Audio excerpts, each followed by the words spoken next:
औज़ुबिल्लाहि मिनश्शैतानिर्रजीम बिस्मिल्लाहिर्रहमानिर्रहीम। हमारा continuation lecture third semester student के लिए टीटेनस के साइंस सिम्टम आज हम पढ़ेंगे Al-Madina institute of medical science Peshawar से ऑनलाइन। साइंस सिम्टम क्या है? फर्स्ट आप लोग को ये पता होना चाहिए कि what is sine and what is symptom. ऐसे स्टूडेंट जिसको ये पता नहीं है कि साइन कैसे कहते हैं एंड सिम्टम कैसे कहते हैं, उसको मैं एक दफ़ा रिपीट करूं। साइन वो होता है जो डॉक्टर पेशेंट को बताता है कि आपका ये प्रॉब्लम है, इसको साइन कहते हैं। मेडिकली इसको साइन में वो doctor tell to the patient, वो अलामत जो डॉक्टर मरीज़ को बताए। फॉर एग्जांपल डॉक्टर पेशेंट का टेम्परेचर चेक करता है, ब्लड प्रेशर चेक करता है, तो वो पेशेंट को बता देता है कि आपका ये टेम्परेचर इतना है या आपका ब्लड प्रेशर इतना है, तो ये साइन है। What is symptom? सिम्टम वो होता है जो पेशेंट डॉक्टर को बताता है। For example patient tell to the doctor, patient आया और उसने कहा कि हेडेक है, तो सर का दर्द है, तो ये सिम्टम हुआ। अब साइंस सिम्टम ऑफ टीटेनस क्या है? इसमें डिफिनीशन में मैंने आप लोग को बताया था कि इसमें दो जो ऐसे साइन है जिस पे हम टीटेनस डायग्नोस करते हैं, 80% हम टीटेनस डायग्नोस करते हैं। एक उसमें होता है लॉक जा, जिसमें जो जा मसल है वो उसकी कंट्रैक्शन हो जाती है और वो कंट्रैक्ट रहता है, वो रिलैक्स नहीं होता, तो उसके थ्रू हम डायग्नोस करते हैं कि ये टीटेनस है।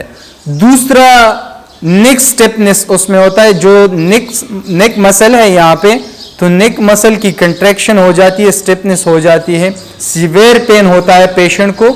तो ये दो जो साइन है या सिम्टम है, इसके ऊपर हम जो है लॉक जा या टीटेनस जो डिजीज है वो कॉमनली डायग्नोस करते हैं। Sign and symptom of tetanus appear any time from a few days to several weeks after tetanus bacteria after your body through a wound। जब टीटेनाई बैक्टीरिया आपके बॉडी में एंटर होता है तो फ्यू हावर से लेके चंद दिनों तक ये अपना साइन सिम्टम जो अलामात है वो ज़ाहिर शुरू हो जाते हैं। इंक्यूबेशन पीरियड के बारे में मैं थोड़ा सा आपको बताऊं कि व्हाट इज इंक्यूबेशन पीरियड। ये वो पीरियड होता है जो एक इन्फेक्टेड पर्सन से जो हेल्दी पर्सन अफेक्ट होता है और उसका फर्स्ट साइन सिम्टम जब अपेयर हो जाता है, तो उसके दरमियान में जो वक्फा है इसको हम क्या कहते हैं? Incubation period. तो टीटेनस का इंक्यूबेशन पीरियड जो है, the average incubation period is 7 to 10 days। ये अक्सर एमसीक्यूज में आता है, आप लोगों के लिए एग्जाम पॉइंट ऑफ व्यू से बहुत इंपॉर्टेंट है। What is the incubation period of tetanus? तो ये है 7 to 10 days, ये इंक्यूबेशन पीरियड है। Common sign symptom of tetanus include, वो हमारे पास है spasm and stiffness in your jaw muscle, इसको हम ट्राइमस कहते हैं। आप लोगों का जो जॉ मसल है या रिस्पिरेटरी मसल है यहाँ पे, तो इसका कंट्रैक्शन हो जाती है, स्टिफनेस हो जाती है और रिलैक्स नहीं होता, तो पेशेंट को एक ब्रीथिंग प्रॉब्लम आ जाती है। इसको हम medically SOB, shortness of breath या डिस्निया जो है उसको कहते हैं। दूसरा, इसमें stiffness of your neck muscle, जो नेक मसल है उसकी स्टिफनेस और कंट्रैक्शन हो जाती है, तो पेशेंट को सिवियर पेन जो है, मसल स्पज्म हो जाती है, जिसे मरोड़ हम कहते हैं उस मसल का। वो आप लोग का जो स्केलेटल मसल है जिससे हम कंट्रैक्शन और रिलैक्सेशन करते हैं थ्रू एक प्रोटीन के थ्रू करते हैं, एक्टिन एंड मायोसिन आपने नाम सुना होगा। उस प्रोटीन के थ्रू मसल की कंट्रैक्शन और रिलैक्सेशन होती है, तो वो जब स्पज्म हो जाती है इसका, तो ये भी सिवियर पेन करते हैं। डिफिकल्टी इन स्वॉल्विंग, इसको हम मेडिकली डिस्पीजिया कहते हैं, इसको डिफिकल्टी इन स्वॉल्विंग। बंदा जब नवाला जो खुराक खाते हैं, वो फूड जो खाते हैं, उसमें डिफिकल्टी हो जाती है, इसी तरीके से वो स्वाल नहीं कर सकता। Stiffness of your abdominal muscle, यहाँ पे जो एब्डोमिनल मसल है उसकी भी कंट्रैक्शन हो जाती है, स्पज्म हो जाती है, तो एब्डोमिनल पेन जो है उसको महसूस होता है।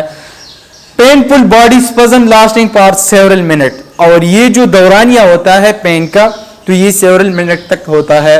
Typically triggered by minor occurrence such as dropped loud noise, physical touch और लाइट, ये जो चीज़ें हैं इससे पेशेंट को ज़्यादा अवेयरनेस महसूस होता है टीटेनस का पेशेंट को। Possible other sign and symptom include, ये भी पॉसिबल होता है, रिलेवेंट नहीं है लेकिन पॉसिबल हो सकता है। मैं भी इसके साथ फीवर जो है टेम्परेचर पेशेंट के ऊपर आ सकता है, स्वेटिंग जो है वो patient, elevated blood pressure, rapid heart rate, tachycardia जिसे हम कहते हैं, इसमें ये भी अदर साइन सिम्टम है पेशेंट को। लेकिन मोस्ट कॉमनली जिस पे हम टीटेनस डायग्नोज करते हैं ये दो सिम्टम है, दो साइन है, एक लॉक जा और एक नेक मसल स्टिफनेस। ये जो है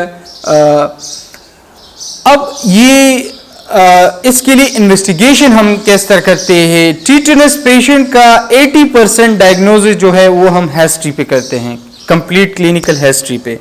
जब आपका हिस्ट्री पेशेंट से वाउंड के बारे में आप लोगों का हिस्ट्री कंप्लीट होना चाहिए कि ये वाउंड किस चीज़ से आया था, किस जगह पे आया था और किस तरह आपने इसके लिए वैक्सीन लगाया था कि नहीं। डायग्नोसिस इज क्लिनिकल, मोस्टली हम डायग्नोस करते हैं इन्वेस्टिगेशन इसका। Isolation of organism from site of inoculation, जहां पे वाउंड आया है उस जगह के अफेक्टेड टिश्यू, वहां से हम ऑर्गेनिज्म जो क्लास्ट्रीडियम टीटेनाई इसकी आइसोलेशन कर सकते हैं। एसेंशियल ऑफ डायग्नोसिस जो इंपॉर्टेंट है, history of wound and possible contamination. इसमें हिस्ट्री ऑफ वाउंड ये मैंने पहले आपको बताया कि किस तरह वाउंड आया है। Jaw stiffness followed by spasm and jaw muscle spasm, ये भी इंपॉर्टेंट है। Stiffness of the neck and other muscle, dyspepsia, irritable hyperreflexia. Most probably मैंने आप लोग को साइन सिम्टम में बता दिया कि इसमें पेशेंट को एक डेस्निया होती है, डिफिकल्टी इन ब्रीथिंग, दूसरा डिस्पीजिया, डिफिकल्टी इन स्वॉलोइंग। ये जो दो ये साइन सिम्टम भी पेशेंट के ऊपर अगर आपने देखा तो आपका डायग्नोसिस क्या है, टीटेनस की तरफ जा रहा है। तो finally painful convulsion precipitated by minimal stimuli, patient को कन्वर्जन जो है जैसे फिट्स हम कहते हैं वो भी, क्योंकि इसमें हम जो ट्रीटमेंट पढ़ेंगे तो उसमें सिवियर पेशेंट को क्या होता है, पेन होता है। तो इसके लिए हम पेशेंट को एंटी रिलैक्सेंट, जो रिलैक्सेंट ड्रग है, एंटी स्पाज्मोटिक ड्रग है, वो पेशेंट को ज़्यादातर देते हैं। इंशाल्लाह वो हम इसके जो मैनेजमेंट है उसमें हम डिटेल से पढ़ेंगे। इंशाल्लाह हम नेक्स्ट लेक्चर में आप लोग को इसका मैनेजमेंट पढ़ेंगे। तो कल तक के लिए इजाज़त दीजिए, अपना ख्याल रखें, अपना एनवायरनमेंट साफ रखें। अल्लाह हाफिज़, वस्सलाम।